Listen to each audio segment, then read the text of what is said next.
Quiet, numbskulls, I'm broadcasting. Hello, you're listening to the podcast, So There I Was, which is how all great aviation tales begin. This is episode number 183, going to LZ-3. Must go to LZ-3 now. Must go now. When he told us that story. Truly, I didn't know what to say. No, and I didn't know it was going there. It was surprising and yet not surprising. Allyn Hinton Jr., 42 years of military service from the Army in 1959. Was it? It's 17. His mom and dad had to sign to let him enlist in the Army. Yeah. To flying helicopter gunships in Vietnam in the Marine Corps, to flying A4s and C-130s in the Marine Corps, to flying Blackhawks with his son in Desert Storm. Yeah. Which said no one ever.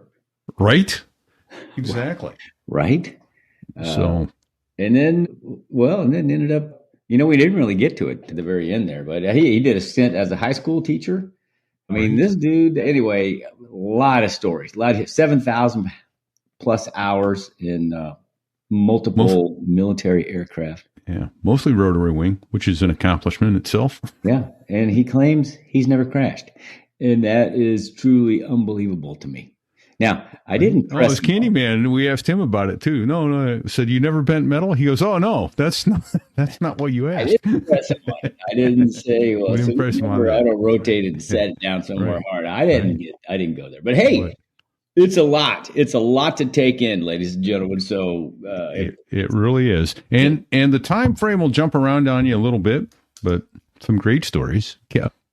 Capturing an NVA soldier. Yeah, in a helicopter. Landed, ran his ass down. Yeah, said no one ever. Right. Again. So, I mean, there were some unique stories here. Some great military aviation history in this one. Marine Corps and Army aviation both. So that's right. Don't know what else to say. Thank you very much to our sponsor here, Masterclass, sponsor of this show. Deeply humbled. Our listeners get 15% off their subscription at masterclass.com/so there I was. 15% off masterclass.com/so there I was. Some great classes available for you there. You will absolutely enjoy them, I promise. Tell them Repeat and Fig sent you. I'm having a blast. I'm having a blast with Masterclass, man. Right? Absolutely. So I'm learning how to try and expand the podcast a little bit here. Hopefully, all right, get some more numbers. And you can help too, folks. You can tell somebody right now about this podcast. Make them listen to it. Share the show. It doesn't hold them at gunpoint. Make them listen to the show. No, don't. Oh, that's kind of extreme. Knife point. Don't take any hostages. Knife point's okay. As long as it's rubber. Right. Exactly. So until next week, I'm out of town for 10 or 12 days, so we pre-recorded this. We're pre-recording another show, and we'll see you on the backside. So if there's donations coming in to Patreon and we don't thank you, it's not because we don't care. It's because we've already recorded this, so we're sorry. But again, thank you to all of you who have lost all sense of financial responsibility and cracked your wallets on our behalf. We appreciate it. We do. Humbled and appreciative. Yeah. I think the best thing to do right now, though, is get out of the way and listen to Allyn Hinton Jr. Don't sit on the collective or the ejection seat handle. Don't do it. This here is a true story about crossing the pond at night in the world's smallest cockpit on the tanker through the weather. Oh, and to the tanker crew who did that, thanks a lot. We really appreciated that. I'm just kidding. No, I'm not.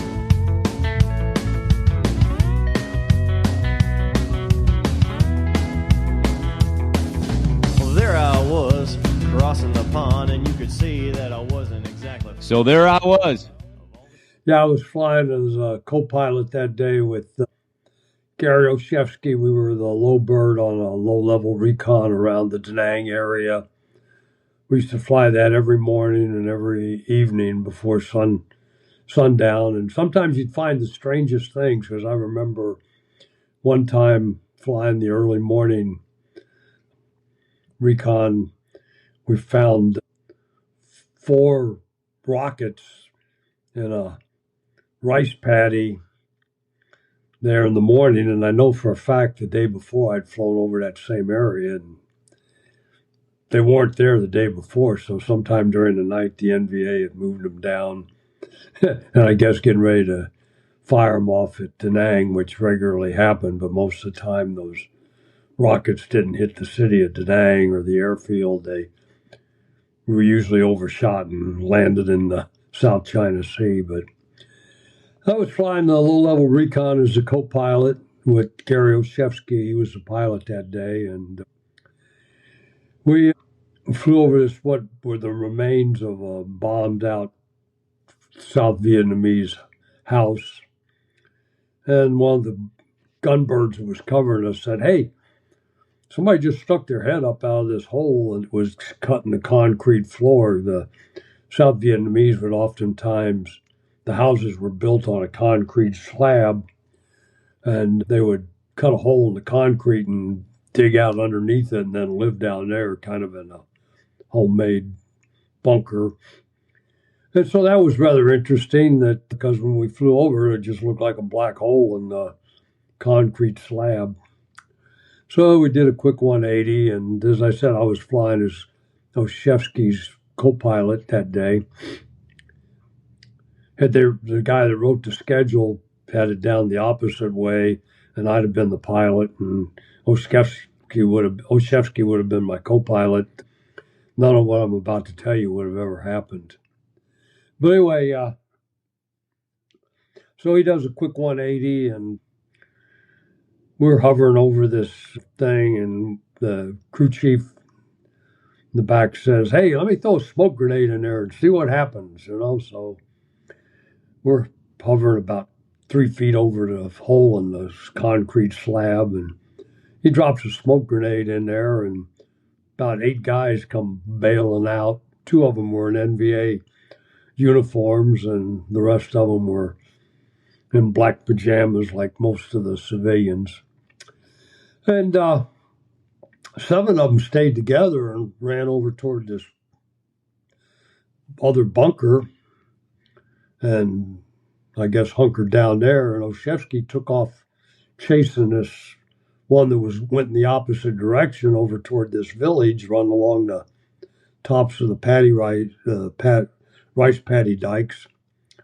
And I can't see anything because he's keeping the guy he's chasing in sight, and the instrument panel's blocking my view of what's going on. I'm sitting over there holding on for dear life, hoping that ski doesn't crash the damn helicopter doing this, because we're flying about 5-10 feet off the deck, popping up over trees and stuff like that. So anyway, next thing I know, and this was in the spring before they flooded the rice paddies. They were, planting the rice, and then they later flood them. So the rice paddy was dry. And Olszewski plops the aircraft down this rice paddy, and I look out my window. I'm on the left side of the aircraft, and I can see this young kid standing in the ruins of this bombed out house. And Olszewski says, "Get that son of a bitch." Corporal Alexander in the back, he hops out, and with the only rifle we have in the aircraft, and heads up there toward where this bombed out house is, about 25, 50 yards from where the helicopter's sitting. And I figured, well, I better give him a hand, so I unbuckle. And I used to carry a .45 automatic and a hip holster, unlike most of the pilots. Carried 38s in their a pea shooter compared to a 45. Yeah, so I pull out my 45. Now, be mindful of the fact I'm approaching this kid. I mean, he was a little guy. I mean, he was about 5'5", 4 and looked like he maybe weighed 110 pounds, wringing wet, and he's got the deer in the headlights look on his face. And I got my pistol out and I'm pointing it right at him. Well, he takes off running to my left out of the building down onto the rice paddy, and he almost steps on Alexander as he runs by him, because he doesn't apparently notice that Alexander's laying there on the ground with the M16 that he has with him. So Alexander pops up and starts chasing him. So I'm bringing up the rear now. And I'm sure that and out in the field, there's civilian Vietnamese out there working their working their fields and everything. And Alexander, is chasing him down, and I'm bringing up the rear. And Alexander drops the rifle, so I got to stop and pick it up and continue the chase. Well, Alexander finally catches up to the kid, pushes him down into the rice paddy there, jumps on his back, and I finally come up there, and we got him down on the ground. And now the question is, where's Olszewski in the helicopter? Oh, shit. Because we can't hear it. It's disappeared. We've gone around a couple of tree lines in the process of chasing this kid around. But finally he comes hovering around. The door on the left side where I'd been sitting is still open, flapping around. And we throw him in the back there and take him up to Da Nang and call up the Direct Air Support Center, the desk, and we asked them, what should we do? We captured a suspect, and they said, well, at the north end of the main airfield there at Da Nang is where the provost marshal's office was. They said, just land up here and hover over to that end of the field. So we do that. In the meantime, the kid had been trying to ditch this wallet that he had, but Alexander got it and took it away from him. And we land there and shut the aircraft down, and this Marine captain comes out. I was a first lieutenant at the time. Said, what we got here? And I said, this guy's suspicious. I don't know whether he's a Viet Cong or just a civilian got in the wrong place at the wrong time, whatever. And I said he had this wallet on him, and in the wallet, he actually had a laminated ID card that looked just like the kind that we issue. Okay, and this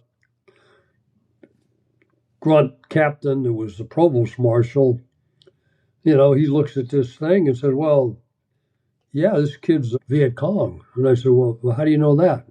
He said, well, right there in Vietnamese on the top of this ID card, it says National Liberation Front in Vietnamese. And I said, and that was when I said, you're telling me that these guerrillas that we're fighting out here and everything have a support system that issues them laminated ID cards just like the ones we have? He said, oh, yeah, that's not, okay. So anyway, that was my big, other than that, most of what I did was just fly the helicopter gunships most of the time.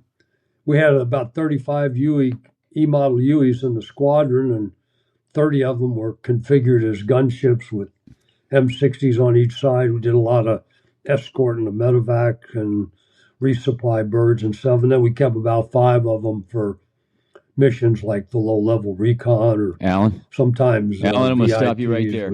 We got to do the intro. That was a hell of a story, and I can't wait to go further. But welcome to So There I Was. This is Fig. I'm lucky enough to be at home today. Where's my cohort? Yeah.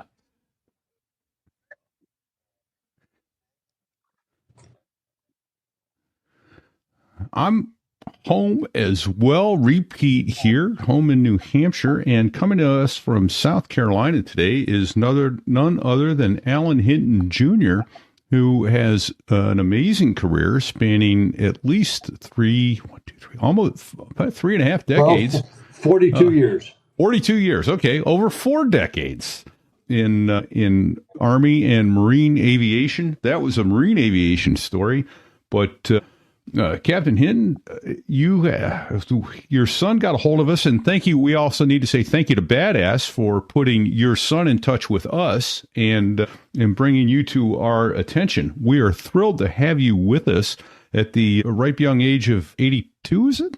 83. 83. Well, congratulations. That is absolutely awesome. We have to go back and ask if you would tell us how it is you first came into, in your case, jumping out of airplanes in the Army. Don't you know that's dangerous, sir? Well, believe it or not, it all started in 1957 when Army was having this outstanding football season, and I was starting left guard on my varsity high school football team at the age of 15. And so I kind of latched onto this idea that, well, I'm going into the Army and play football. And then my counselor, my junior, says, well, there's a college attached to that football team. It's called West Point, and you got to apply to get in. You got to get your congressman to appoint you. So I contacted Lenore Sullivan, who represented, I was living in St. Louis at that time because we'd moved around a lot. My dad had been a pilot in the Coast Guard. But believe it or not, he would never take us kids for an airplane ride, no matter how much we bugged him to, hey, Pop, take us for an airplane ride and everything. I ain't paying no money to rent an airplane to take you kids for some joyride. They pay me to fly these things. I ain't. So anyway, here I am, the son of a Coast Guard aviator, and never been up in an airplane before in my life. And I was going to try to go to West Point, and I got Congresswoman Lenore Sullivan, who was unusual for that time, one of the few females representing that district in the western part of the city of St. Louis and a little bit of St. Louis County. And, she was a Republican too, and hell, a Republican couldn't get elected in that area today, no matter what. So anyway, I take all the tests and everything and get a physical, and she gives me the first alternate appointment to West Point to start there in the fall of 1960. But the kid that was the principal appointee didn't flunk any part of the thing, he passed everything too. So he was off to West Point, and I didn't know what to do. So I was still only 17 years old, and I was getting ready to graduate from high school. And so I went down to the Army recruiting office and, got talking to them. And back then you could enlist in the Army for 2 years, but they had a draft. So it was basically if you volunteered for the draft, but hell, I hadn't even registered for the draft because you didn't have to do that till you were past your 18th birthday. So I said, but the recruiter said, but if you want to sign up for 3 years, you get your pick of what you want to do. And so I asked him, I said, well, I heard them paratrooper guys made extra money. Is that true? Oh, yeah, they make extra $55 a month. I said, okay, put me down for that. So anyway, but my folks had to sign for me. So I graduated from high school on the 16th of June, 1960. On the 20th of June, the following Monday, I was on the bus to Fort Leonard Wood to start basic training with the Army. I was a brand new Army recruit.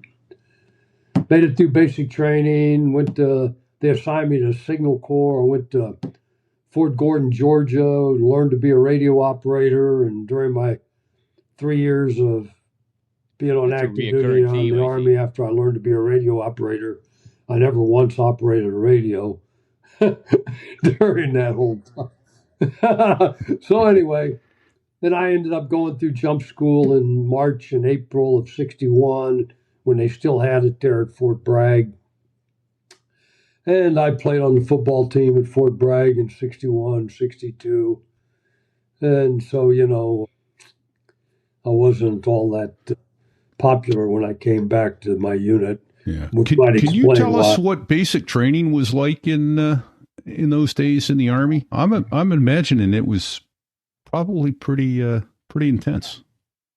Actually, having been a high school athlete, even though I'm not that impressive, compared, when I tell people I played on the line at 180 pounds, they say, "Oh my God!" But you could get away with that back when, now you got to be 6 foot something and 240 to be an offensive guard or defensive tackle.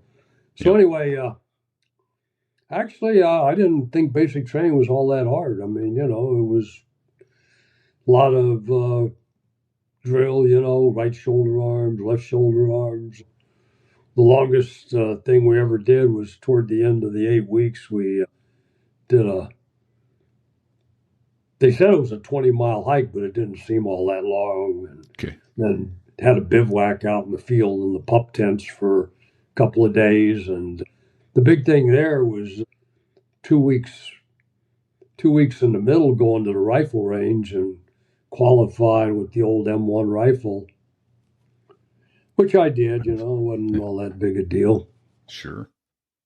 But, I didn't find, and most of the guys that I was in basic school with were draftees, remember we had a lot of draftees from St. Louis and Chicago down there at Fort Leonard Wood going to basic training.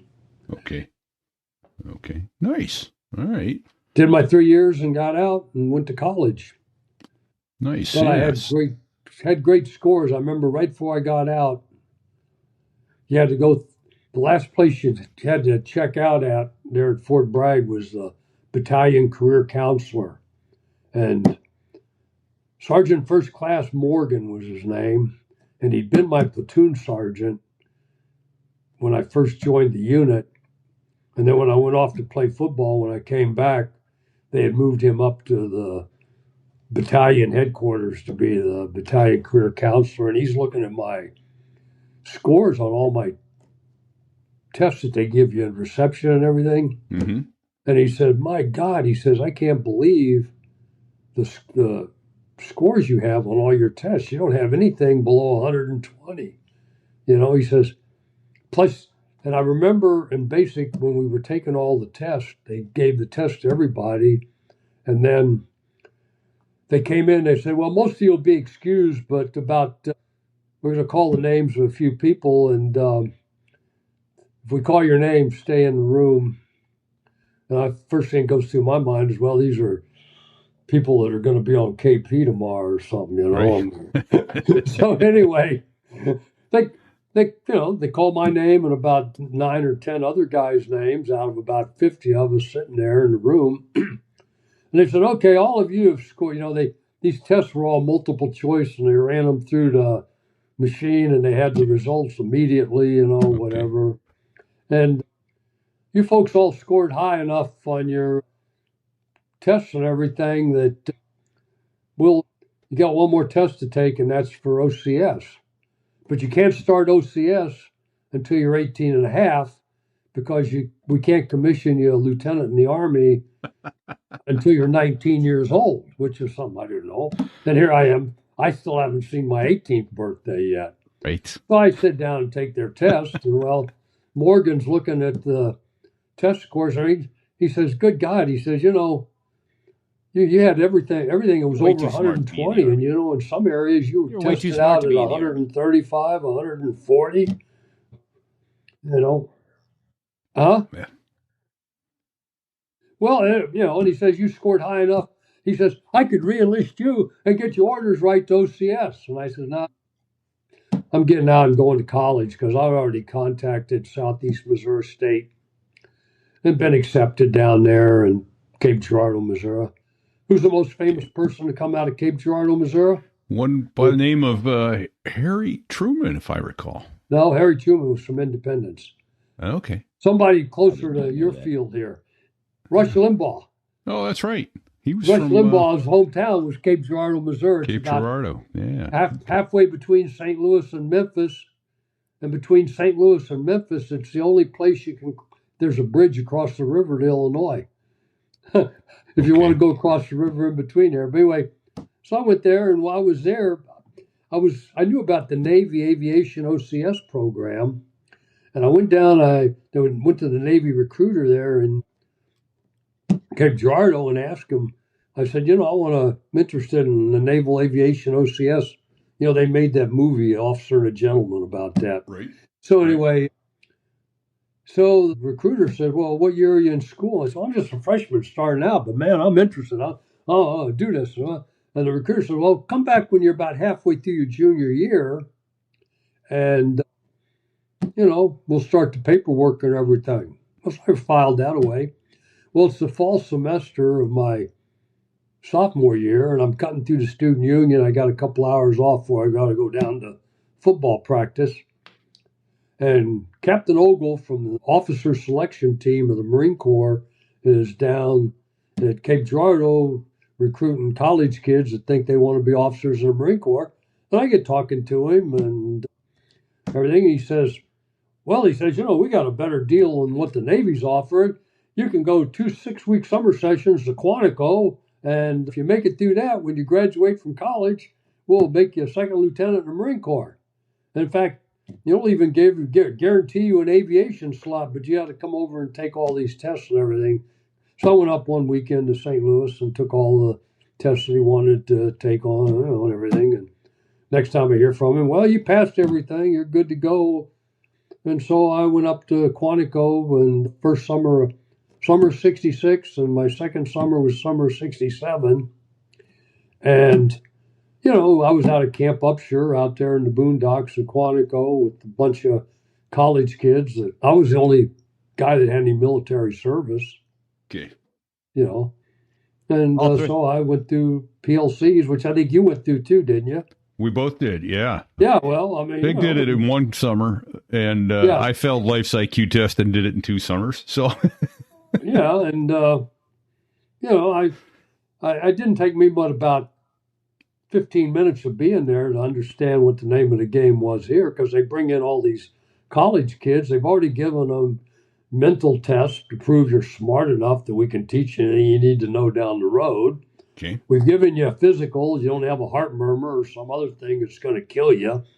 So we're going to find out how much you really want to do this, because I was expecting a lot of drill and, nitpicky inspections and all that stuff, which, not once did they ever come around. They didn't do that sort of shit at Camp Upshur because they sure did it at Camp Barrett. Rolled properly or Brown any field. of that stuff. I'll tell you that. So anyway.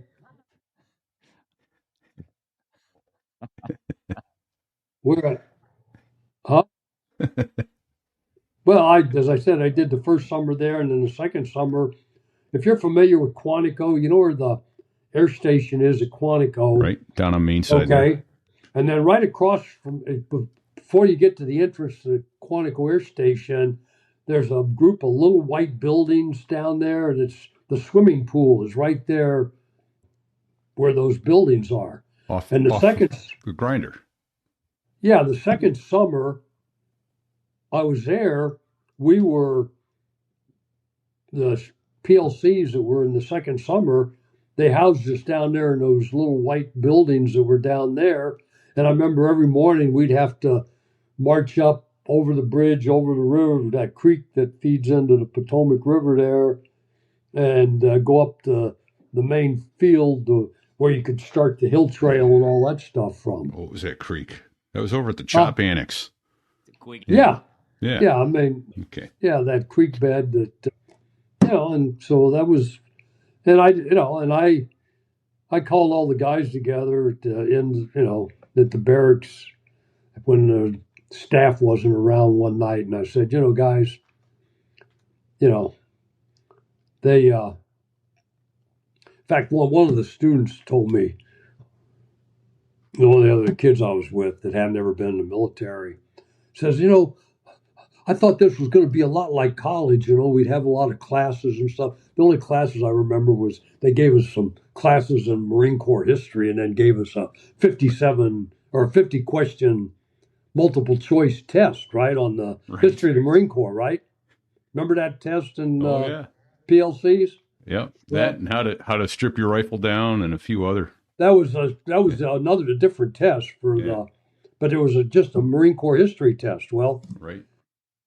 I took the test and everything, and that was the first summer I was there. And next thing I know, the few days later,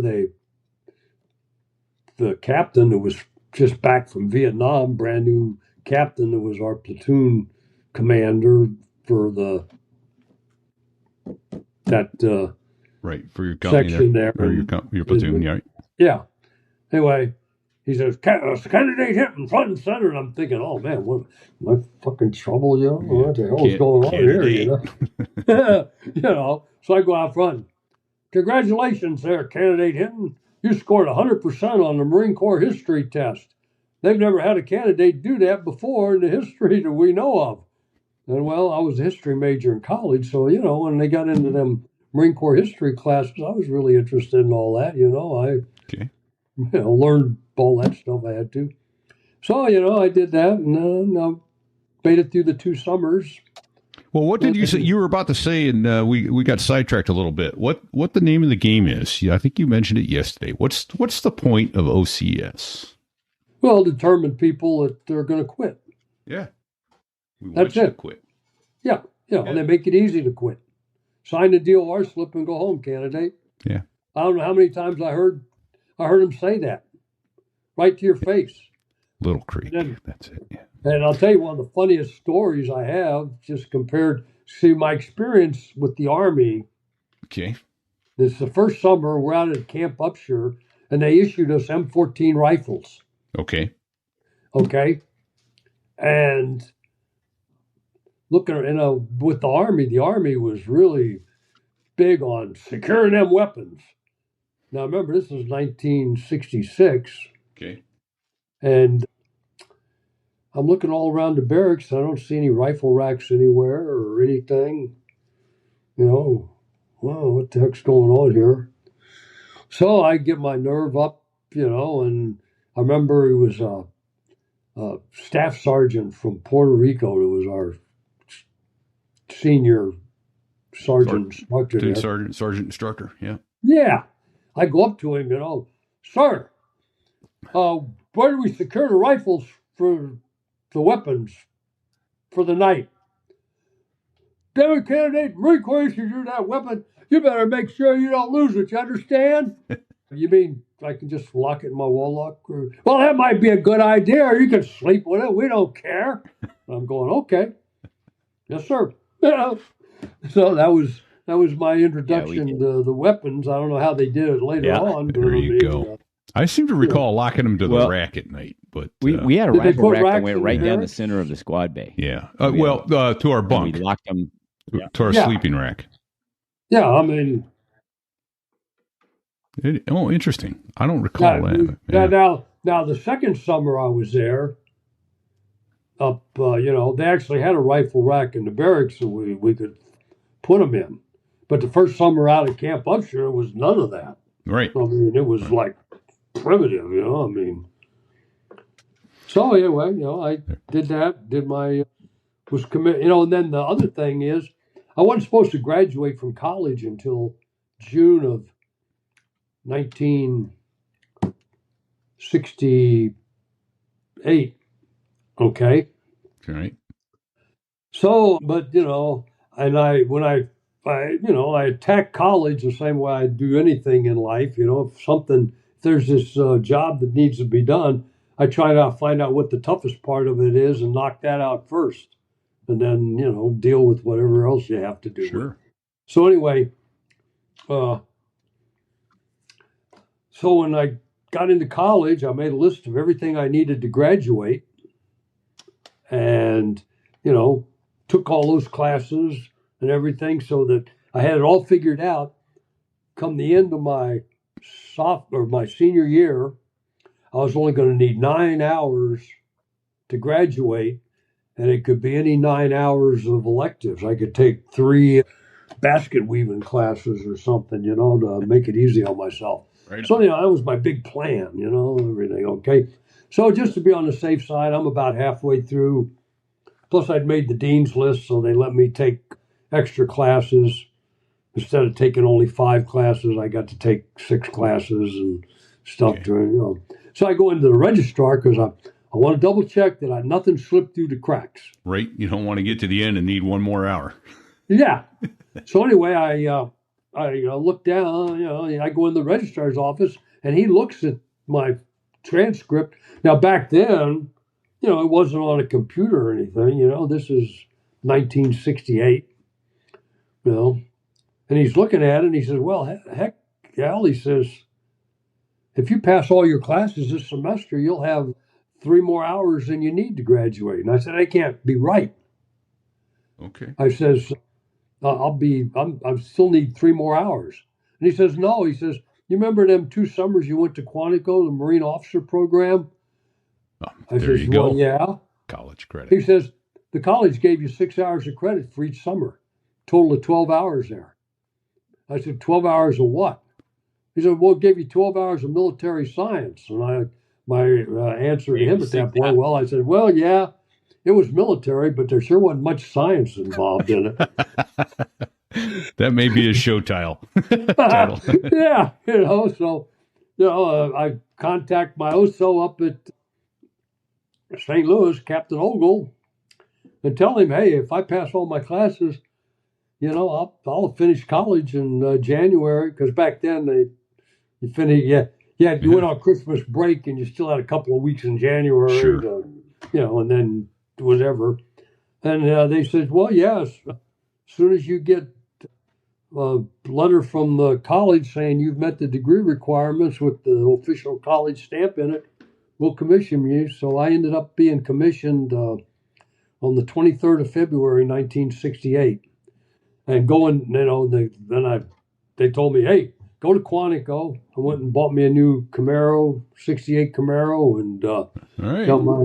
got my commission. And they told me to report I accepted a regular commission because I finished in the top 10% of the. Yeah. In fact, I brought this in to show you. Hold on a minute here. I'll look Okay. this up. You see this right here? Yeah. That's the trophy for being the hell the outta number here. one officer. Well, of course, I've never candidate seen in my anything like class that because I was nowhere near the stuff. in PLCs. I don't know. Can you read? I can see. I can't read it, but I can definitely see it. Me neither. Can you see it right there? That's fantastic. Yeah, for notable leadership exhibited by a student of this Well done, institution sir. during the Wow. Junior Course Platoon Leaders Class, United States Marine Corps, Allyn Hinton, Southeast Missouri State College. So anyway, but that's a nice trophy. That's the one, and the one thing I want to do here, I know I'm not going to live forever because I'm 83 years old. I'd like to donate it to some place where, it would be I bet they'd like appreciated that, later yeah. on down the road. So you Well, can there's help me Marine Corps out. Museum in Quantico. I just drove by it the other day. Well, I know I've been there, but I was, so you think they might, I think they'd love to have it. I could be wrong, but I believe they would. Yeah. okay. Yeah. No, I'll try to make it up to Quantico one of these days and drop it off there to them. Well, that's right. You're not that far from there in South Carolina. No. Yeah. Yeah, All in right. fact, and I'll don't tell you a think so. funny story. But go ahead. You ever heard of Richard B. Myers? Maybe. Not sure. Richard B. Myers was my best buddy in junior high in Shawnee, Kansas, when we were living there in the Kansas City area after my dad got out of the Coast Guard. Sticks is looking it up now. Richard B. Myers, but he spells it M-Y-E-R-S. Okay. Him and I were junior high school buddies in Shawnee, Kansas in the late 50s, 1955, 56, 57, in that area.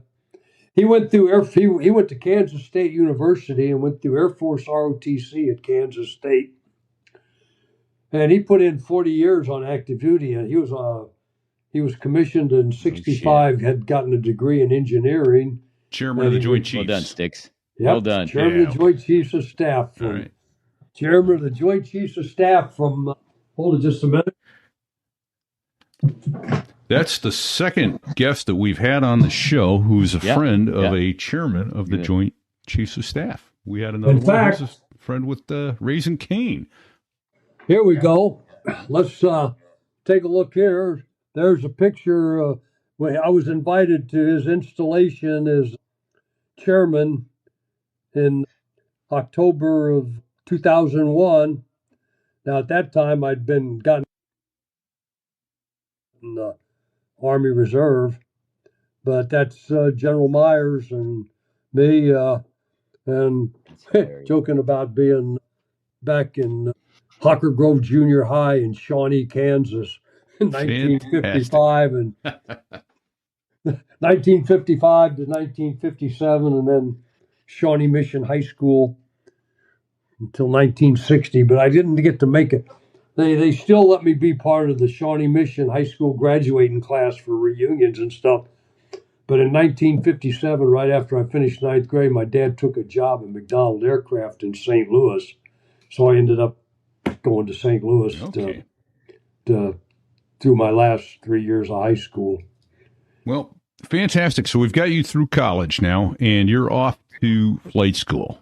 Where did you go to primary, and what airplane did you fly in primary? Well, believe it or not, I'm in basic school because I got a regular commission. Okay. Which meant I had to go to basic school. I wasn't one of those guys who got their commission and went directly to flight school. So anyway, they came down from Headquarters Marine Corps. Now, you went through Pensacola, right? Yes. Okay.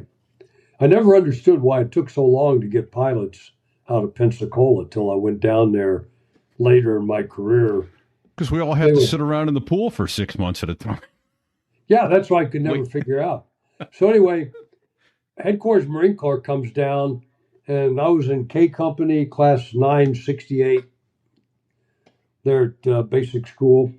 And everybody, all of us that had aviation guarantees, you know, they kept us there in the classroom after one of the things. There was about 50 of us in my basic school class. And guy from Headquarters Marine Corps kind of, hey, look, we are so hurting for helicopter pilots.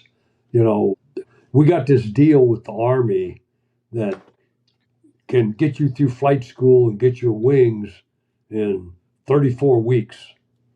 And I says, now, if any of you want to volunteer to go to Army flight school, we'll, you don't have to, but, it takes about a year and a half to get you through Pensacola and everything. And so I said, I put my name down. So the next thing I know, there were 18 of us in Kilo Company. 10 of them went down on one set of orders in the middle of August, right after we graduated from TBS. And then I was in the second group of 8 that went down and I remember I started flight school on the 1st of September, 1968, which just happened to have been. Were you right on the edge of being too old to start flight school? Yeah. Was that a thing back then? But, later. Okay. Yeah, it was. Okay. Yeah, but, so anyway, and when I came back from Vietnam, I spent about a year and a half at, now the one thing they did promise us, well, if you go through Army flight school, you have your wings in 34 weeks and everything, and any of you that are staying in, we promise you a fixed wing transition. So, hold on. We're skipping an entire Vietnam tour in helicopters. I went down and sector 2. Yeah. Okay. Yeah, but the other thing I want to ask real quickly is, did you get gold naval aviator wings out of Army flight school? Yeah. Okay. Very cool. All right. Yeah, I got a diploma from Army flight school. I got a diploma from the Marine Corps as a second lieutenant. How's that possible? And now, how could twice the Army a day, train every day type helicopter thing? Pilots in 34 weeks? They probably flew you every day. Yeah. Fort Walters and Hunter Army Airfield. Each instructor had 2 students, and the instructor's mission was to get you qualified to pass a check ride at the end of the 8-week period. Get you out the door. Yeah. And that instructor, I remember my first instructor was a kid by the last name of Carr from New Jersey, who was a warrant officer pilot. Yeah. Had to have been like about 19 years old. Yeah. Okay. I was 27, at the time. And he was just back from Vietnam, and he sounds like a lot like our guest from 2 weeks ago. W2 or W3 at the time. So anyway, teenager flying a helicopter as a warrant officer in Vietnam. Yeah. Yeah.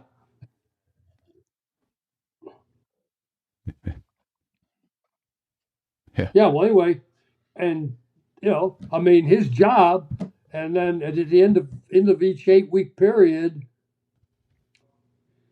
you took a check ride with a check pilot.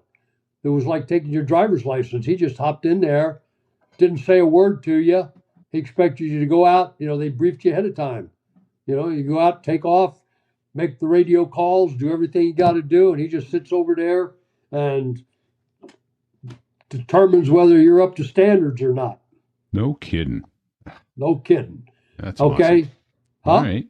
And then you flew the TH-55, that little training helicopter, and then went to Hunter Army Airfield, and we flew H-13s for basic instruments, and then we went right into Hueys for advanced instruments, and then the last 8 weeks was a tactical thing where you actually went out in the field and operated like you would in a combat zone from stage fields out there at Hunter Army Airfield in Savannah, Georgia, and we'd have troops from Fort Stewart. We'd haul them around and insert them and everything, basically being a transport pilot.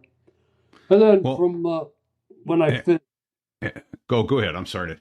Well, when I finished that, my orders were to Camp Pendleton, to HML 267, to the Huey squadron there, Huey gun squadron, where I spent my claim to fame there was I arrived there and coached the squadron football team to the base championship with a 14-0 season in 1968, and then I shipped out for Vietnam in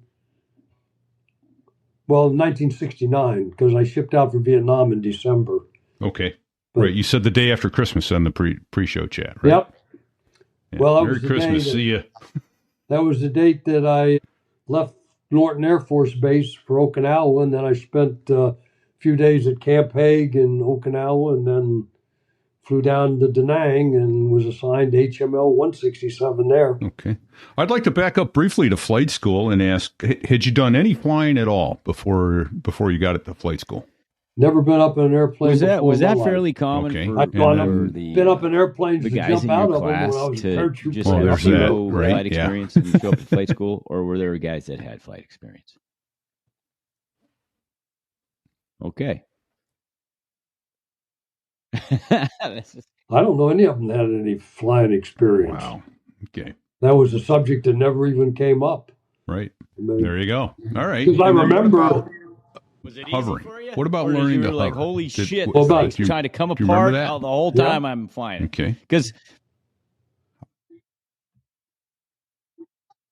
like a Styx is in the background going, oh, here we go. It took me about, I'd say, I'm trying to think. I was the third guy in my class at Army Flight School to get signed off to solo. But, I remember by the second day of going out and practicing in that little TH-55.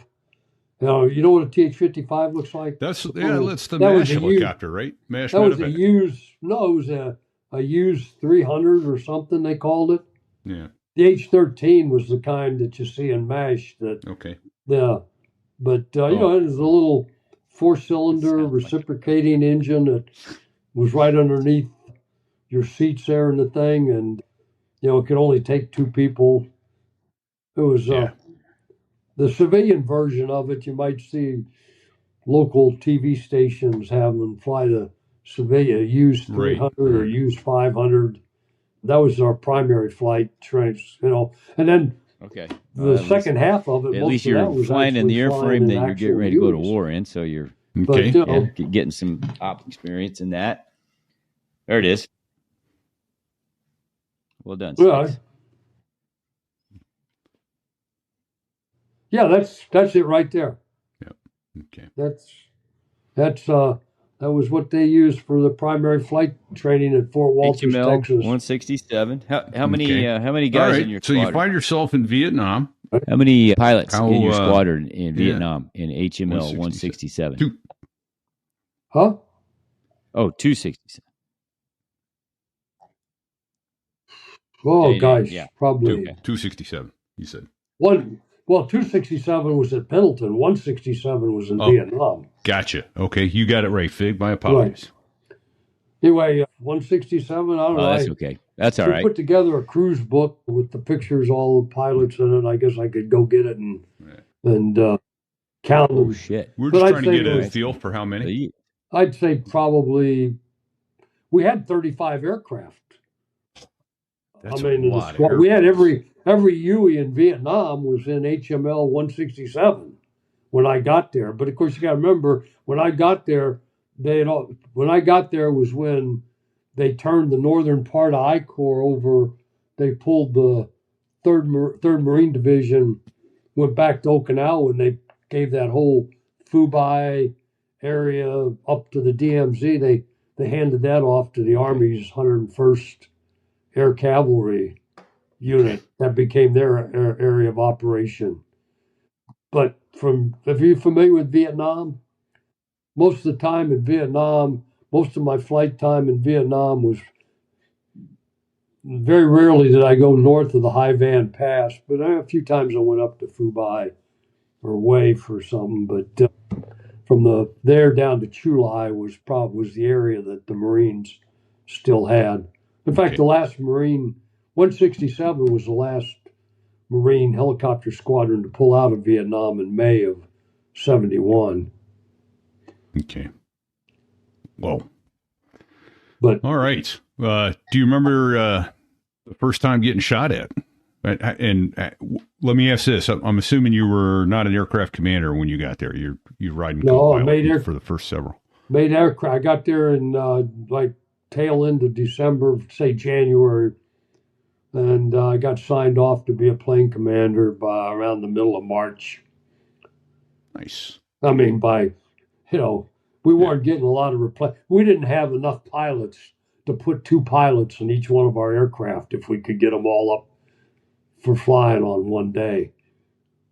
But it was an Echo model, and the gunship ones, we had a couple M60s on each side, and had either a 7 or 19 shot rocket pod on each side, and then the crew chief manned one door gun on one side, and then we always had kids from the squadron that wanted to volunteer to be door gunners. We'd take them down to the beach and let them shoot the M6. Yeah, there you go. Now it's HMLA 167. Okay. All right. Because the Cobras. That's Here's the old. That's the OG patch right there. Can you see that's the? Yeah, if you push it up nice and close to the screen there. Nice. What? Yeah. Yeah. Okay. That's dragon. Fire breathing dragon. Yeah. Beautiful. I think they just took that, for whatever, I don't know. Well, to be honest with you, in my entire year in Vietnam, I only recall 3 times that I was actually shot at. Okay. Did you take it personally? No. Okay. 3 times. 3 times I'd be flying along and hear pop, pop, pop, like that or something. Oh, what the hell was that? And I remember, back on now I was probably shot at a lot more than that, but just never heard it. Most of our missions were, they had a med-evac package that consisted of 2 46s and 2 gunships, either Huey gunships or Cobra gunships. And we put one of those packages down at Baldy, which is where the 7th Marines operated out of. And then we had another package we kept up at Marble Mountain to, I'll tell you what happened one time. I was flying, and then we'd send to CNC missions.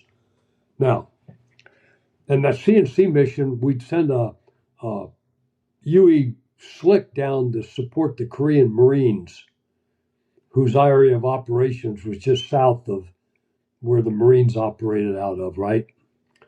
And we'd do just dash and trash things, haul people. If they had to move people from one of their bases to another, we'd throw them in the back of the Huey and fly them over there and everything.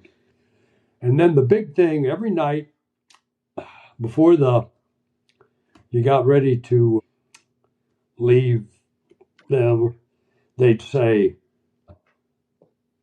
this is the last mission we got for you for the day. And you're talking to some Korean Marine who spoke English. Remember, he was a gunny sergeant in the Korean Marines that operated the helipad down there that they had. Okay. He said, your last mission was to go to LZ-3. Okay. Right. And they'd be some Korean Marine officers that come hop in the back of the Huey, and you'd fly them up the beach to LZ-3, which was right up there in Da Nang. It was a compound, really nice, kind of like in-country R&R thing. Okay. But essentially, it was a house of prostitution. That's now, because I remember one time getting this mission. Got to get your R&R. I had this mission one time when I was supporting the Korean Marines to go up to Da Nang and actually pick up about 7 of their girls and take them over to LZ-3, who they'd flown down from Korea. Now, of course, see, this was only a benefit for the officers in the Korean Marine Corps. Okay? But you went to LZ-3. Now, my one great story about LZ-3 is I got, about 4 or 5 Korean Marine officers in the back, majors, captains, lieutenant colonels in the Korean Marine Corps.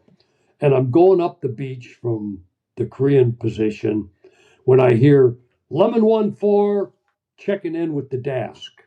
Now, all the Korean outfits had their call signs were all like lemon, orange, grape, Wait, and hold on. 1-4 would you say that one more time? The Marine advisor. The 1-4 would to be that what? Particular unit. Okay. Sorry, I walked on you.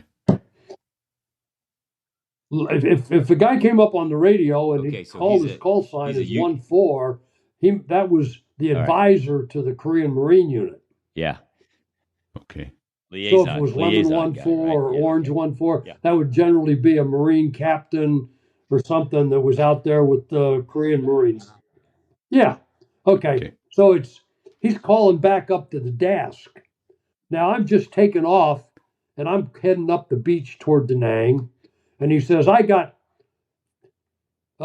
we have 3 emergency med-evacs, which means if you don't get these guys to the hospital, they're going to die. Right. Okay. Now, what the procedure would be, you'd call in from the field up to the direct air support center, and then they'd call over to Marble Mountain, and Marble Mountain would launch the medevac package. So I interrupted his conversation on the FM radio, and I said, Lemon 1-4, this is comprised 60. You see a Huey flying up the coastline right now? And he says, yeah. He says, I'm down here at your 9 o'clock. I can see you clearly. I said, look, I'll run that medevac for you. Just, you got a clear area? You taking any fire? He said, no, I got a good landing area for you, but we got to get these guys to the hospital or they're going to die. And so anyway, and I said, okay, that's it. So, I said, get a smoke out where you want me to land. Pop a smoke. I got the smoke. I've come down there. Now, I only had a crew chief with me. I was flying at a single pilot I had a big kid from Philadelphia. Daly was his name. Been a college football player. And he was big. He was a crew chief there and everything. And so I come landing in there and we see him, man. One of these guys has got both of his legs blown off already with tourniquets around the stumps. One of them's only missing one leg, and the other guy looks like he's got about 1,000 holes in him from shrapnel. But they're all alive and everything. And these damn Koreans in the back, these officers, and I can't imagine an American military guy doing this. We'd have no time. We go LZ-3. We go LZ-3. Send other, going like, Daly, get them son of a bitches off there and, tell them I'll be back to pick them up. But anyway, so they had their priorities straight. Well, between so much. between the Marine Advisory group and Daly unhooking from the co-pilot seat and going back there, literally picking these officers up and chunking them out, plus the Marine liaison and a couple of his enlisted people, they're pulling these guys off, and everything, and they keep hollering and screaming and everything. I mean, I can't imagine if you were a colonel in the American forces. Oh, dear God, no. Yeah, I mean, you saw what was going on. Yeah, you'd hop off the, aircraft right then and there.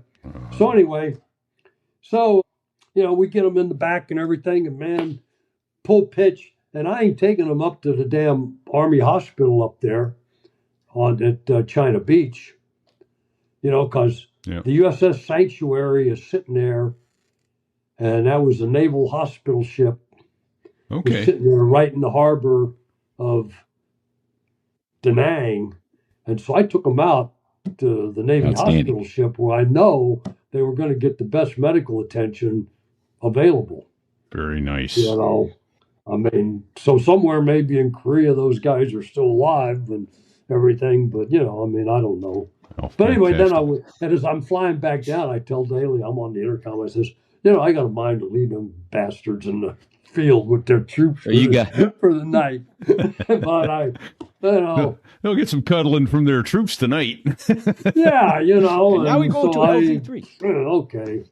So I went back and picked them up, and they were all smiles and everything. So they were about. Well done, sir. Yeah. I took them up to LZ-3. They were probably about 30 minutes late getting there, but Right. Well, I'd actually like to take just a minute to thank our sponsor, Masterclass, because if you're already spending time on your phone, iPad, or laptop, here's a way to actually get something out of it. I've been using Masterclass, and I started with Ninja's classes on streaming. Yeah, Ninja. It really is his name. Anyway, his sessions are about building your setup, connecting with your audience, and just being yourself on camera. It's been genuinely eye-opening for me. And as a podcaster, I'm always looking for ways to make our So There I Was live streams more engaging, more real. We record at all different times because our guest schedules drive that, but we always announce our recording sessions in advance so folks can jump in and be part of it. And Ninja's approach to streaming really hit home. Develop your streaming persona without being fake. Keep it authentic and let your community shape the experience with you. That's exactly the vibe we want. Real people, real stories, and real connection. With Masterclass, you can learn from the best to become your best. Unlimited access to 200-plus classes, all in short, bite-sized lessons that fit even the busiest schedule. In our case, it's not about becoming pro gamers like Ninja. It's about sharing stories better and growing the community around them.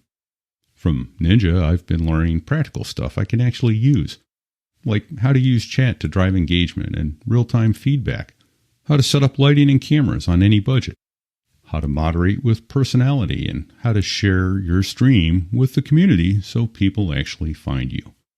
That last part's huge for There I Was, because growing a podcast or a stream isn't just about posting content, it's about building connection. And with Masterclass, I can learn from people like Ninja, Amy Poehler, and Michael Lewis, each one offering something I can apply immediately. And here's another cool thing about Masterclass. I can watch the lessons in the app or download them to watch offline while I'm traveling. It fits right into my lifestyle, and it's fun. 3/4 of the members say they feel inspired every time they watch. And I totally get that. I'm using what I learned to tighten our live streams, strengthen our community, and make storytelling more fun. And with a 30-day money-back guarantee, there's nothing to lose. No risk in trying it. So, if you've been thinking about leveling up your skills, whether it's storytelling, business leadership, or streaming, this is the place to do it. Right now, our listeners get an additional 15% off any annual membership at masterclass.com/SoThereIWas. That's 15% off at masterclass.com/so there I was. With Masterclass, you can learn from the best to become your best. One of the things I'd like to find out from you, Allyn, is something your son wrote to us about. You have knowledge of how the Purple Foxes came to be the Purple Foxes, and that was HMLA or HMM 364. That's correct. Good buddy of mine from basic school was a pilot with them, Henry Hashino. He had a very interesting story. He was from Washington State, and he became a Marine Corps pilot, 46 pilot, flew with the Purple Foxes, but he was actually born in one of those internment camps during World War II when they interned the Japanese American citizens, because they were afraid that they'd were really more loyal to Japan than they were to the United States. But anyway, the Purple Foxes, the squadron pilots, had lockers where they kept their flight gear over in the hangars and stuff. And apparently a lot of the Purple Foxes, the squadron commander had this old fox pelt, you remember? Used to be very fashionable for women to wear. Right, the fox stole. Yeah. Anyway, but somebody had dyed the fur on it purple. Squadron commander had that, and anytime he would go through the hangar and one of the pilots had left their locker with their flight gear unlocked with no lock on it or anything, he'd open the locker up and take their flight gear out and leave the Purple Fox thing in the locker for him. So if you came back, or if he found you there was no lock on your locker, he found you in the get your flight gear back. You found your Purple Fox in your locker there, and that meant you had to go see the CO and get your flight gear back and probably be admonished severely for whatever it was for not putting a lock on your damn flight gear there, lieutenant or captain, whatever. Right. So they kind of, how. Well, I could give you several reasons, but I'm kind of curious to hear why. You like your teeth? Yeah, why they call us jarheads and stuff like that, because our heads are empty as an empty jar or something like that, because a damn Marine, if you insult him, he's just going to wear your insult as a badge of honor.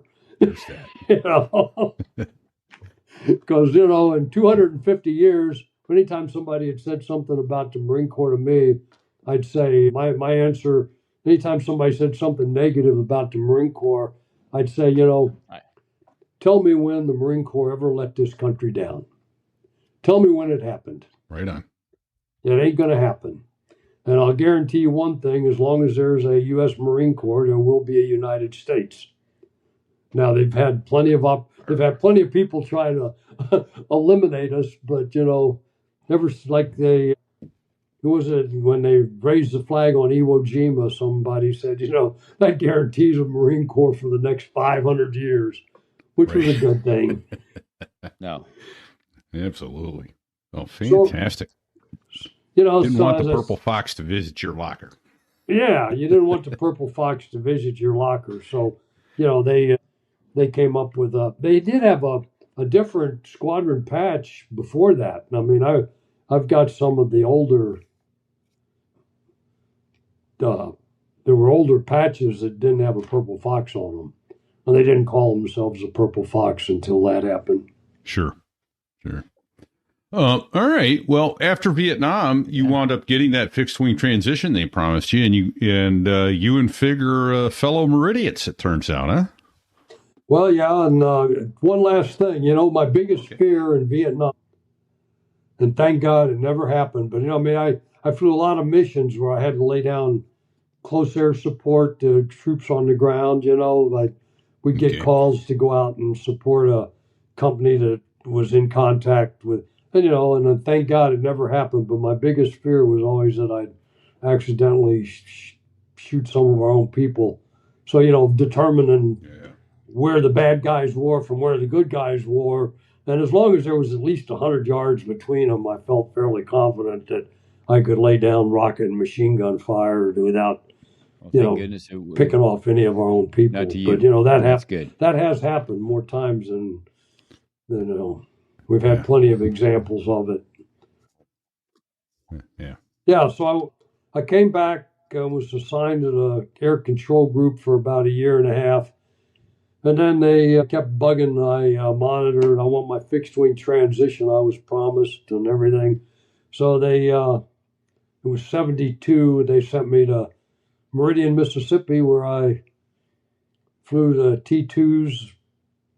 Basically, I got to go through the fixed wing transition, but I got to skip primary flight. I just went right directly into basic and advanced with VT. We were in the same squadron. No, just 30 years apart. No, not 30 years. 20. No, yeah. 18 years apart. No, 20. 20 and change. Nice. 22. Yeah. I was there in 88. I was there in 70, 72 and 73. And then you know what? Because I remember the first time we went out to fly I had the Navy lieutenant instructor with VT9. Crusty old Vietnam veteran T2 Marine captain. I bet you were a Marine captain at this point. Yeah. Okay. And right. Well, no. I mean, we're taxiing out, and he says to me, you think you can take this take this off? I said, well, sure. You can push the throttles up. It's going to go fast. You're going to pull back. It's going to fucking fly. Procedures are and everything. I got the checklist, Yeah. Same shit every day. Right. What was he getting at? Trees get smaller, trees get bigger. Works every time. And anyway, so I take off and we go out, and he says, went through all the basic maneuvers and stuff with him, and did them all, and then come back. He says, well, can you land it? I says, well, hell yeah, I can land it. What's the problem? You go to the boat? Anyway, so we land, and I went through the syllabus. It didn't take me long to do that, but the first instructor I flew with said, he made this comment to me. He says, you seem to have a lot of air sense. Weird. I said, think? Yeah, that was got a combat tour in Vietnam. I haven't heard that term before. What do you mean? I said, well, I'll tell you. And I remember once we were on the ground and it was over, I said, I'll tell you what. I said, I'll tell you something. I'll tell you a little secret that they're not going to tell you. He said, what's that? I said, if you can fly a Huey helicopter, you can fly anything. Yeah, I mean, a lot of truth to that. Yeah. Well, because a lot of fixed wing flying, you get the aircraft trimmed up and everything, and turn the autopilot on or whatever, and all you're doing is standing by in case there's an emergency. And then once you get it airborne and climbed altitude and everything, so I did that. And then Headquarters Marine Corps came down with a thing, hey, we need C-130 pilots, which was a bad career move in my case, because I volunteered for that, but then in 1980 I got passed over like most of the C-130 pilots in the Marine Corps, because you got to remember, the attitude of the people that run the Marine Corps is towards C-130 pilots. You know what that is, don't you? No, sir. Well, and you got to remember, one of my buddies from college, James Conway, went on to become the commandant of the Marine Corps. Okay. From 2001 to 2005. I remember in college he was on the baseball team. But anyway,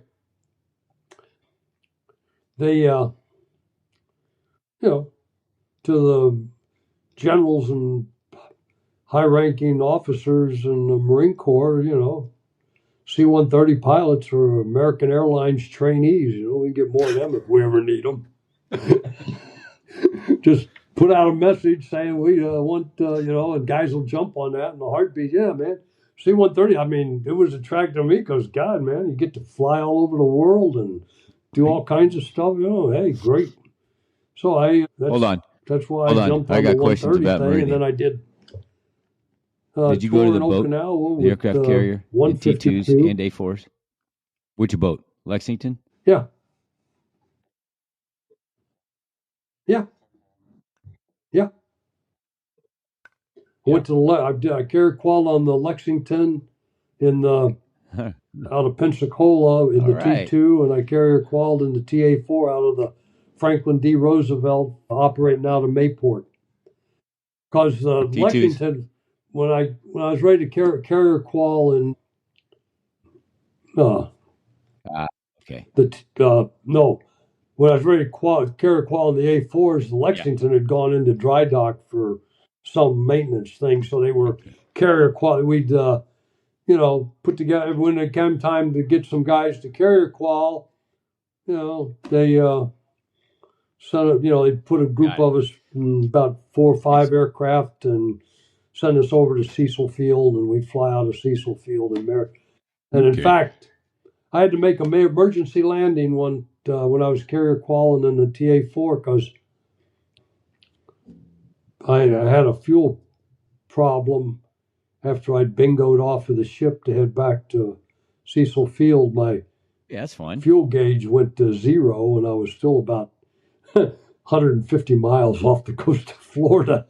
And I'm wondering, is this a gauge problem, or do I really have down to what's going on? Were you streaming fuel or what? Yeah. No. Yeah.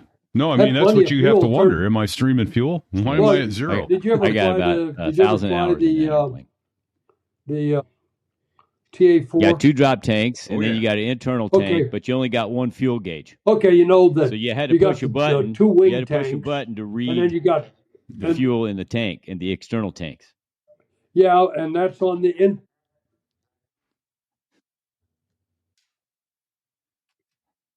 Well, I didn't ever remember that part. I remember and when you got that down particular below fuel gauge was plus or minus 400 pounds. And the fuse tank, the low fuel light came on.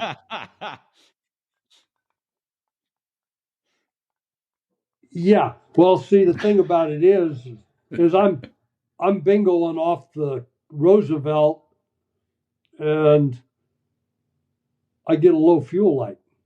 Now I know that I had just refueled on board. Am I streaming fuel? Where is the fuel got going? My last catch shot. Right. So I'm thinking, well, it turned out. Yep. Well, yeah, but the aircraft seemed to be flying perfectly well. So I landed it at Mayport, and the maintenance people came over, and it was just a gauge problem. It was a instrument problem. It wasn't it was still working. Things were working right and everything. But, now the carrier qual, people ask me about that all the time. And I don't want to mean to sound cavalier, but, they say, hey, land on an aircraft carrier, that's really tough. That's, oh, man, I don't know how you guys do that. And I said, land on an aircraft carrier. It was daytime and the seas weren't rough. I've ever done in aviation. That's why. And they said, well, how can that be? I said, well, right. And when you're coming aboard the carrier, you're not looking at anything other than angle of attack, meatball lineup, and meatball lineup, angle of attack, and you're focused entirely on that. You're not looking at your airspeed. You're not looking at anything. You got all that stuff right there, and you're looking at it to ship. You just, if your angle of attack goes a little high, you tweak the nose down a little bit. If it's a little low, you bring the nose back up a little bit to keep the angle of attack gauge in the donut there. you keep the mirror, use your throttle to adjust your rate of descent down to the deck. And hey, boom, as soon as those wheels hit the deck, full power, speed brakes in. If you catch a wire, they're going to stop you. If you don't catch a wire, I had one, and all the time I've landed on the carrier, I had one bolter one time. I got a 4-wire skip. But, you take it around and get back into pattern. And 4 wires. Do it you again. Don't have to flare. Well, the Dos Gringos says what could be easier, deal? Right? So that was one of their songs. Yeah. Yeah, I know. I mean, usually if you make if you do a perfect landing with the carrier, you catch a 3-wire. Yeah. Okay. I know Okay, underline was your grade. Yeah. I mean, a couple of times, I had an LSO get on me because I kept catching a 2-wire. But, said you're coming in a little low, catch a 2-wire. And then I have let me get this straight. You volunteered to go to C-130s. Over-adjusted, I guess. Meridian. Or were you voluntold? Mm-hmm.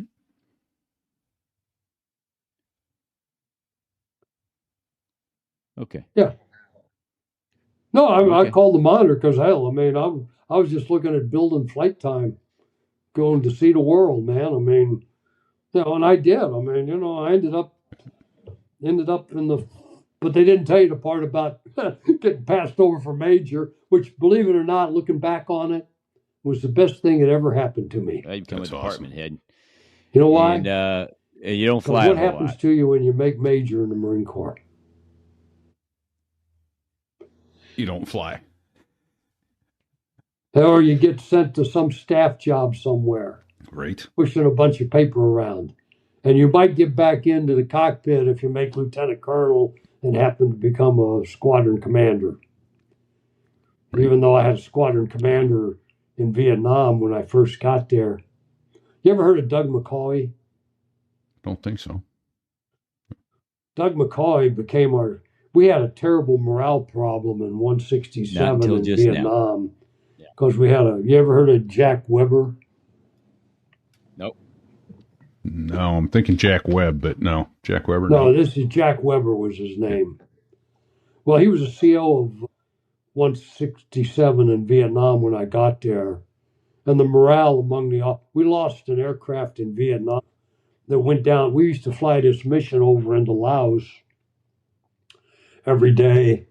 And Bob Castle was flying, and they went down in Laos. The aircraft was on fire and, hit the trees and all this other stuff. And they refused to put anybody on the ground over there to try to get the bodies out because it was over in Laos.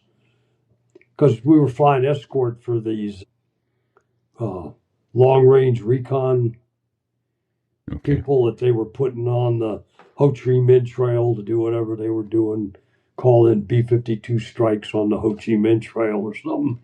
So anyway, well, they refused, and I mean, I almost saw a mutiny among the pilots there. We had an all-officer meeting and damn it, what's this thing? Marines don't leave their dead and wounded on the battlefield. What, you got to go over there and get them out. Get them out.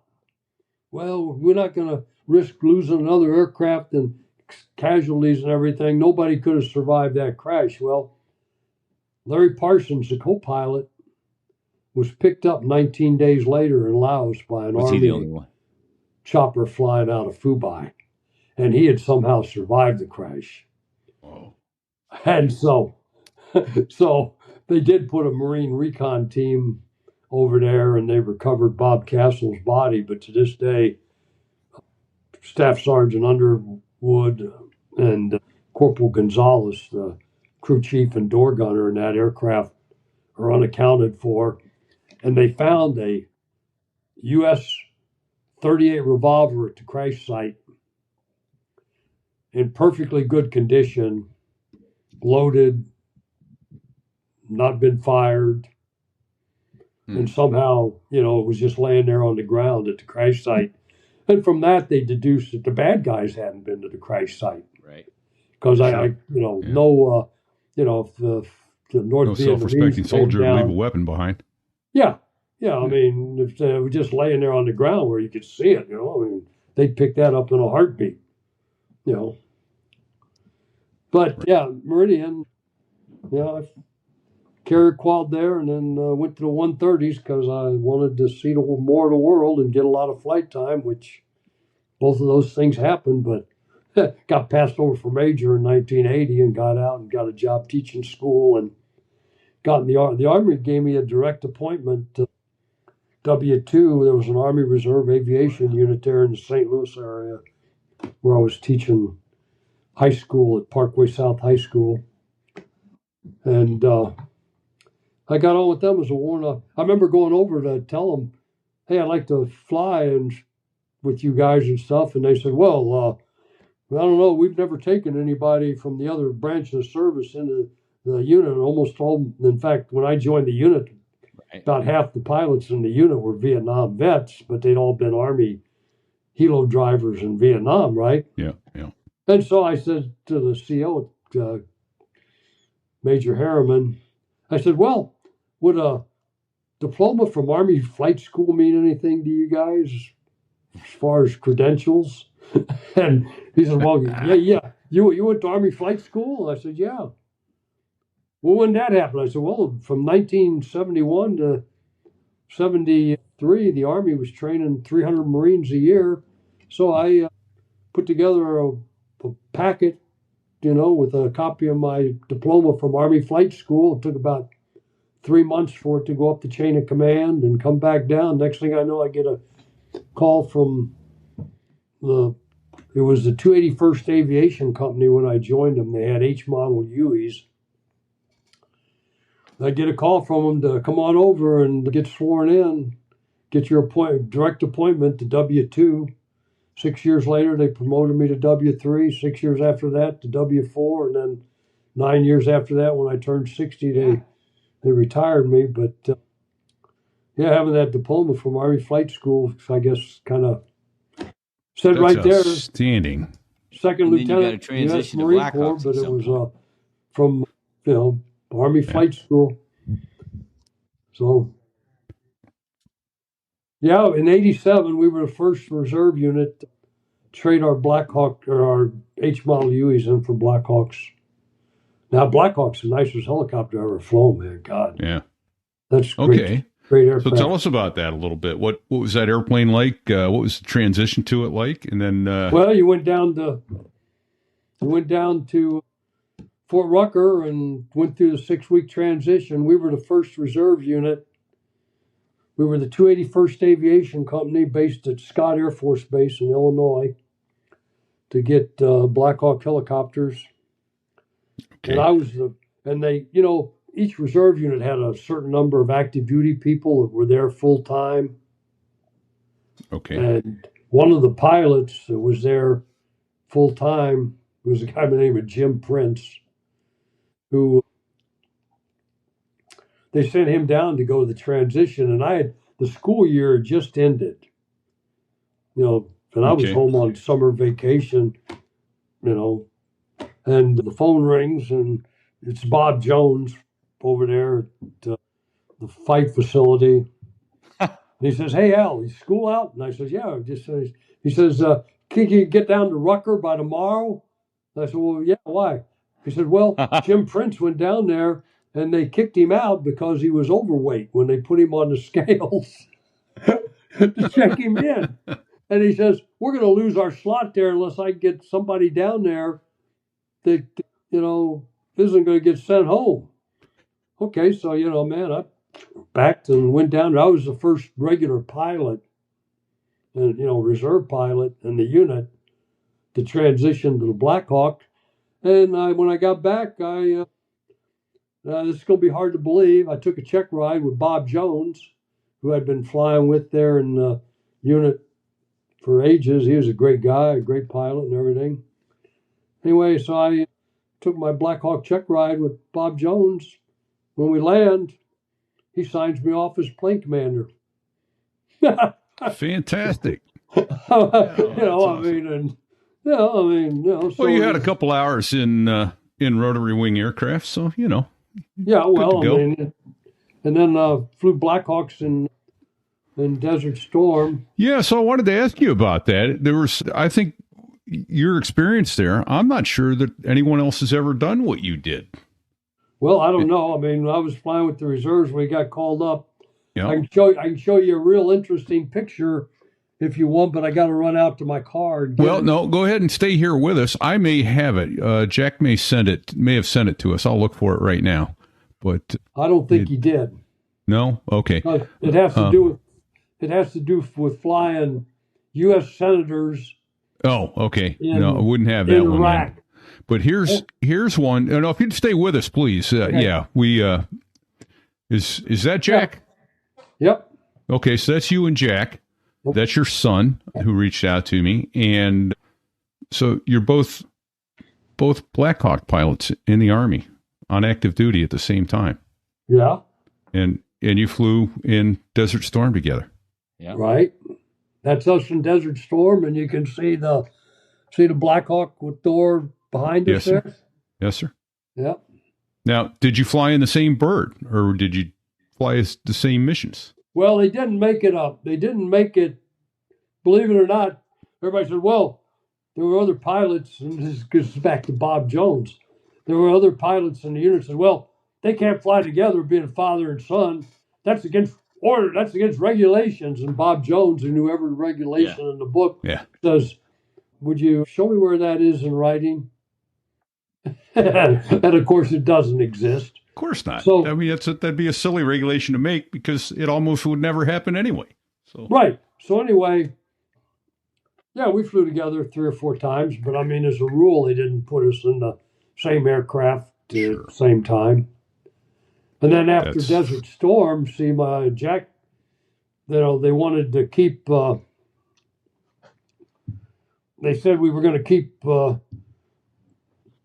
6 of our aircraft there in Kuwait after it was over, and hell, I volunteered, Jack volunteered, and they accepted both of us to stay there in Kuwait for another 6 months to do whatever. But then, they said, you don't want to do that to Big Al. The only reason, and then at the big welcome home ceremony, the CO, is we got our meritorious service medals and everything. Thanked me for being the one pilot that never gave him any trouble. He said, I wish all my pilots had your attitude, Al. He says, memorable missions from Desert Storm. There you go. Rule 1. Huh? Well, that's what I was going to say. With flying the VIPs around, flying around the desert to the LZ. Oh, okay. We get this mission, and I kept it real good. I took a good camera with me. One thing I regretted about Vietnam was I never got any good pictures in Vietnam of anything. So when I got called to go Desert Storm, man, I took a good, nice camera with me to get some great pictures. And I got the picture of these senators sitting in the back of my Blackhawk after I strapped them in and, gave them their briefing and everything and flew them around the oil well fires and stuff. Oh, that's outstanding. Were they green when you were done with them? Huh? Were they green when you were done with them? Oh, no. Okay. But the last thing I did after I did that, I was like, okay, everybody. And I got my camera out and I snapped a picture of them. Okay, one of them in their picture is Mitch McConnell. Okay. The other one is a guy by the name of Hal Heflin, who was a senator from Alabama. He's passed away. And I don't know who the couple others are, but the one guy sitting in the gunner's seat, kind of facing the back. You can put 5 people across the back in the Blackhawk, and then you got 2 gunner's seats, one on each side, where the person can sit in that, and they basically sit looking kind of catty corner aft in the gunner's seat. Okay. Well, the guy sitting in the gunner's seat, I swear to God, had to have been Joe Biden because it sure looks like him. Oh. And we were the same age at the time. I mean, I was born on the 1st of September, 1942, and he was born on the 20th of November a whole lot better 1942. So I'm 2 months and 20 days older than him. So there you go. Gunner Joe. So, all right. Well, that was Joe McCarthy. Yeah, right. Oh, yeah. That's. I knew that, but I thought, well, he was sitting in the gunner seat looking aft. I'd call him Tail Gunner Joe, but yeah, that was Joe McCarthy. That's what. Yeah, I mean, that was his nickname. You can't run many trivia. In fact, everybody when they have their trivia teams was wanting me to be on their team, because one Simon said, well, because they were having trivia night one time at this club, and I was sitting there, and one of the questions was name the capital of Oregon. And I mean, Salem. Salem, yeah. I can give you the capital of every state in the union. Just sitting here right now off my head. Yeah, there you go. I mean, all right. Well, one other thing before we wrap, I'd like to ask about this.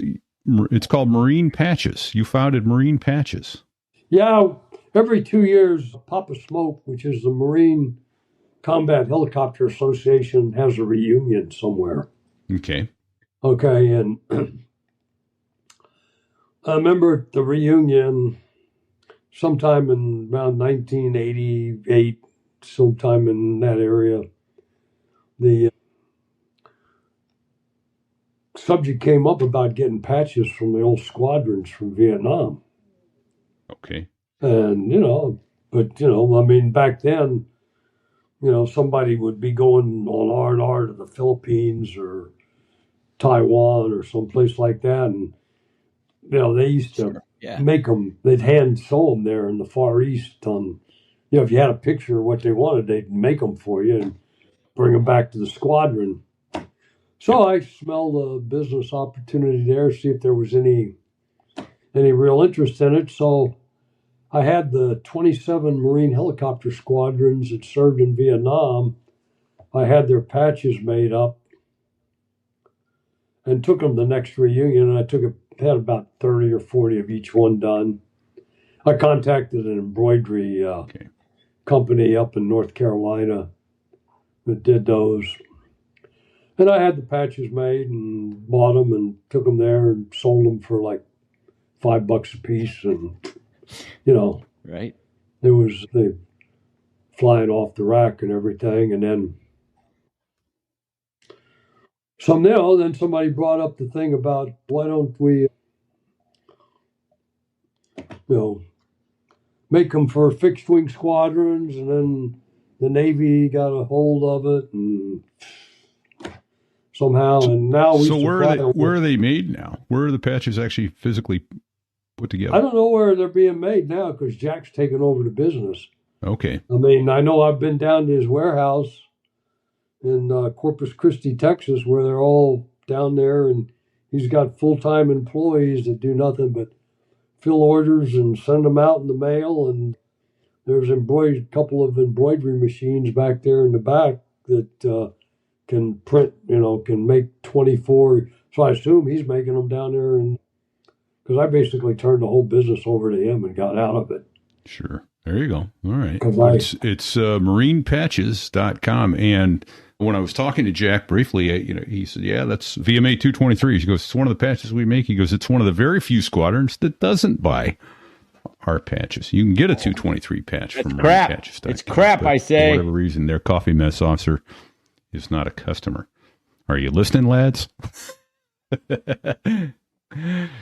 Take care of a former Marine and his son, an Army aviator. Go to marinepatches.com. Mr. Hinton, would you sit with us for just a few minutes while we say our thank yous, and then we'll chat a little more on the back side of that. First, though, I'd like to thank you for your service, both in the Army and the Marine Corps, to this great nation. We're deeply grateful to you for your service. It was all good, I mean, I always say people that I got to fly for 34 years. Fantastic. I chalked up somewhere in the neighborhood of 7,000 hours of flight time, and there's not a crash out anywhere in the world that's got my name on it. Right on. And that's the way you want to end a flying career. Fantastic. I also want to thank all active duty and veterans. Thank you for your service and to the first responders, and as well to those who are not thanked nearly enough, to the families who sacrifice so much so that the veterans and active duty were able to do their jobs and do so effectively. Thanks to Sticks and Bago. Bago wasn't here today, but he's in the background all the time, and Sticks was in the background today. Thanks to those guys for making it look easy. Absolutely. And thanks to Dave Hamilton over at backbeatmedia.com, who handles our advertising and gave us the know-how to bring this show to you. We're deeply grateful to Dave and backbeatmedia.com. Hey, don't forget, we have a merch store. So there I was.us/merch. Yeah. Koozies, hats, mugs, bikinis. Hey, I know we're wrapping up bikini season in North America, but in South America, it's just getting going. Right, exactly. But I'll tell you this, it's becoming hoodie season, and we've got a wonderful hoodie that's warm, comfortable, and looks all kinds of cool when you're wearing it. So mugs and koozies and that kind of stuff. Let's see, what else? Oh, perhaps you would be kind enough to go out and give us a 5-star rating. So there I was.us/rate, and give us that 5-star rating. Not 3 stars, not 2 stars. If you want to give us a 3-star rating, tell us why. Because, we're trainable. Yeah, we could figure that out. Badass, bdsaviationphotography.com, who brought us our guest today. Yeah, thanks, Badass. And you can hear him in the background now. That's the 2 F-16 pilots that make the Air Force sound good, the Dos Gringos. They let us use their music. They've been on our program twice. They're awesome individuals, and they have hilarious music. They really do. It's great stuff. So thank you, gents. We're deeply humbled. So there I was.us/Patreon. If you want to give us a donation to help keep our tanks full to bring the shows to you, we're deeply humbled for all of those you who have lost all sense of financial responsibility and cracked your wallets and given money to us. We can't believe you do it. How about our guest from 2 weeks ago who sent us a donation? Yeah. Holy cow. Jeff Carr gave us that check, man, $500. Largest single donation we've ever gotten. Thank you. We're humbled. So, I don't know, Fig, any advice till next week? Well, in this case, we could say don't sit on the ejection handle or the collective. Don't do it. That's right. He's got one of the few that's got both. Yes, he's ejection seat and collective time.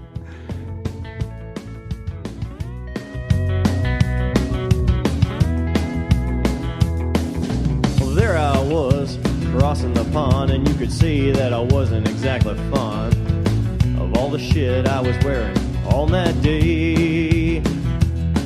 Now an F-16 is cramped enough, but it's even worse with all that stuff supposed to save your life. But we knew there was no way. 'Cause when you're going down the North Atlantic, man, it's over. Oh, hold on. What do you say about the North Atlantic? He said it's colder than Will Digger's ass. Oh, okay. He said something else, though. He said we knew that water was damn cold. Yeah. But when you're going down, it's what? It's over. Where the hell have you been, soldier? Training, sir! Training, sir! What kind of training, son?